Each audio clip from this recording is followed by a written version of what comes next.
Je travaille, hein. Enfin, je dois aller travailler, là. Ah, si, j'ai un travail, si. Putain, si ça vous dérange pas, vous pourriez venir me voir, m'expliquer, m'envoyer un avocat, me torturer au moins. Eh oh! Cargo 7906 est l'histoire d'un clown de rue qui se fait arrêter, qui se retrouve dans un commissariat de police et il ne sait pas pourquoi il est là. Donc il va essayer de trouver toutes les bonnes raisons à sa présence, qui vont justifier sa présence dans cette cellule. Bon, et puis merde, j'ai rien fait moi. Vous avez sûrement des trucs à raconter. Vous qui faites tellement de choses incroyables pour nous protéger. Eh oh! L'œil qui voit tout, tu m'entends? Si vous voulez que je raconte, faudra y mettre du vôtre, qu'on soit quitte. Il y a deux types d'écriture en fait dans ce texte qu'a écrit Sandra Corolle. Il y a une écriture qui est beaucoup plus quotidienne, qui est celle du clown qui s'adresse aux policiers. Il y a aussi celle d'un conte, parce qu'en fait finalement, à un moment donné, ne trouvant aucun écho, il va commencer à raconter un conte. Dans mon pays, on dit « comme tu nais, tu vis ». Par accident, en retard et sans un bruit. Et dans mon pays, la parole est sacrée.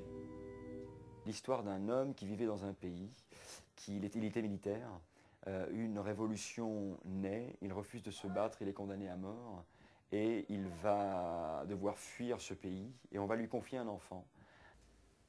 Mon uniforme en boule dans la main gauche, mon arme dans la main droite. Je jette l'uniforme, je déloge le chargeur de mon arme et je fais sauter les balles avec mon pouce, une à une. Mon frère me saute à la gorge. Tu as 12 heures. Jusqu'à l'aube. Après quoi je te fais abattre.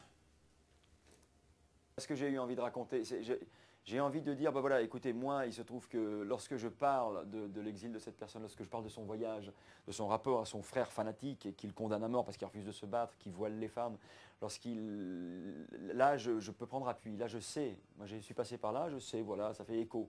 Mais ça fait écho dans la tête de, malheureusement, plein de gens, parce qu'il y a plein de révolutions et plein de gens ont vécu des exils. Je n'ai jamais pleuré. Les larmes, comme les mots et l'attente, dangereuse. Mais ma colère est insupportable.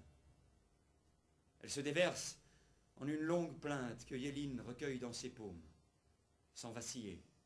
Ses larmes à elle coulent dedans. À quoi me servira ta mort, Herrou?